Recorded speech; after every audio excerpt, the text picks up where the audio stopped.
ನನ್ನ ಪ್ರೀತಿಯ ವೀಕ್ಷಕರೇ, ಬಿಗ್ ಬಾಸ್ ಏನಾದರೂ ಅಲ್ಲಿ ಬಂದಿರೋಂಥ ಅತಿಥಿಗಳಲ್ಲ, ಸಹ ಸ್ಪರ್ಧಿಗಳಾಗಿ ತಗೊಳ್ಳಿ ಅಂತ ಹೇಳಿದ್ರೆ ಗಿಲ್ಲಿ ಅವ್ರಿಗೆ ಡೇ ಹೊತ್ತಲ್ಲೇ ನಕ್ಷತ್ರ ತೋರಿಸ್ಬಿಡ್ತಾನೆ.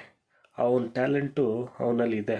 ಬಿಗ್ ಬಾಸ್ ಕೊಟ್ಟಂಥ ವಾರ್ನಿಂಗ್ಗೆ ತಲೆಬಾಗಿ ಅತಿಥಿಗಳಿಗೆ ಬೇಜಾರಾಗ್ಬಿಡ್ಬಾರ್ದು ಅಂತ ಹೇಳ್ಬಿಟ್ಟು ಅವನ ಮಾತಿಗೆ ಅವನೇ ಕಡಿವಾಣ ಹಾಕ್ಕೊಂಡಿದ್ದಾನೆ. ಯಾವುದಾದ್ರೂ ಹೋಟ್ಲಿಗೆ ಹೋಗಿ ಅಲ್ಲಿನ ಸಿಬ್ಬಂದಿಗಳಿಗೆ ಯಾರಾದರೂ ಶೇವಿಂಗ್ ಮಾಡ್ತಾರ, ಅದೆಲ್ಲ ಮಾಡಿದಾಗ ಕೂಡ ಗಿಲ್ಲಿ ಸ್ಪೋರ್ಟಿವ್ ಆಗಿ ತಗೊಂಡ, ಅವ್ರಿಗೆ ಬೇಜಾರಾಗಬಾರ್ದು ಅಂತ ಸುಮ್ಮನಿದ್ದ. ಬಂದಿರೋ ಅತಿಥಿಗಳಿಗೆ ಖುಷಿ ಆಗಬೇಕು ಅಂತ ಒಂದು ಹೆಣ್ಣಿನ ವೇಷ ನೀನು ಹಾಕಬೇಕು ಅಂದಾಗ ಕೂಡ ಆಯಿತು, ಅವ್ರು ಖುಷಿ ಪಡಿಸೋಕ್ಕೋಸ್ಕರ ನಾನು ಈ ಹೆಣ್ಣಿನ ವೇಷ ಹಾಕ್ತೀನಿ ಅಂತ ಹೇಳ್ಬಿಟ್ಟು ಹೆಣ್ಣಿನ ವೇಷನೂ ಹಾಕ್ತಾನೆ. ನೈಟ್ ಹೊತ್ತು ಊಟ ಮಾಡಬೇಕಾದ್ರೆ ಗಿಲ್ಲಿ ತಮಾಷೆಗೆ ಉಗ್ರ ಮಂಜು ಅವ್ರಿಗೆ ಒಂದು ಮಾತು ಹೇಳ್ಬಿಡ್ತಾನೆ, ನಾನು ಯಾರ ತಟ್ಟೆಗೂ ಕೈ ಹಾಕಕ್ಕೆ ಹೋಗಲ್ಲ ಅಂತ.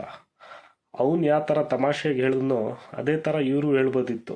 ಯಾರನ್ನಾನು ಯಾರು ಕಿತ್ಕೊಳ್ಳೋದಿಲ್ಲ, ಯಾರ ಅನ್ನದ್ರೂಣ ಎಲ್ಲಿರುತ್ತೋ ಅಲ್ಲಿ ಬಂದು ಅವ್ರು ಊಟ ಮಾಡ್ತಾರೆ ಅಂತ ಹೇಳ್ಬೋದಿತ್ತು. ಆದರೆ ಉಗ್ರ ಮಂಜು ಅವರು ಹೇಳಿದಂಥ ರೀತಿ ಸರಿ ಇದ್ದಿಲ್ಲ.